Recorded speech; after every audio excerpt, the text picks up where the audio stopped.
Hi, I want to talk about suicide. Now, I've studied mental health and have a graduate degree in mental health, and suicide is one of the leading causes of death in youths, but it actually extends beyond youth into adulthood and even elderly people for different reasons. Now, I'm wearing a Linkin Park shirt. Linkin Park's frontman committed suicide despite having ample money and having no substance abuse problems known.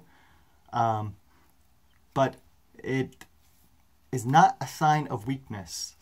I just want to put that out there. Many veterans that fought in the military have PTSD and take their own lives as well. Now, according to some statistics, over 1 million people attempt it a year, over 9 million think about it a year, and 42,000 follow through and commit a suicide.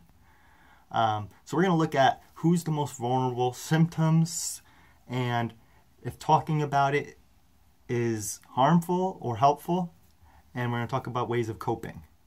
Now, first I want to say the most vulnerable are those who are different or unique, such as gay teenagers, gay teens, thanks hateful, bigoted, bully, judging Christians for that. Yes, but gay teens have been alienated a lot, despite harming nobody except themselves when sometimes they're pushed or bullied to the brink, and that is led by a lot of Christians, unfortunately. Next, talking about it will not make it worse. Talking about it has shown to not give people ideas, but actually help them discuss and find positives in a strength-based perspective, and makes them have hope, possibly, if they're talking about their problems. Depression, loss of interest, withdrawal, and hopelessness are signs. Even another symptom is that people should look out for is giving away all your valued possessions. They give away things, they're not thinking long term. Now, talking about it is not the problem, but when people make plans, as a mandatory reporter, when they have a plan and a means, such as they own or have access to a gun, and they have a plan to do it, they've been giving away their personal possessions. Ways of coping with it are having goals. Have a goal, long-term and short-term goals. Be active, exercise, go out and meet people to help, and seek assistance for depression, even if it's medication. But most importantly, don't be afraid to ask for help. Yes, we all need help sometimes. So there's numbers like 1-800-273-TALK. Call 911 if you have to. Now, I believe in human overpopulation or population control, but not via this means. That I believe it via birth control.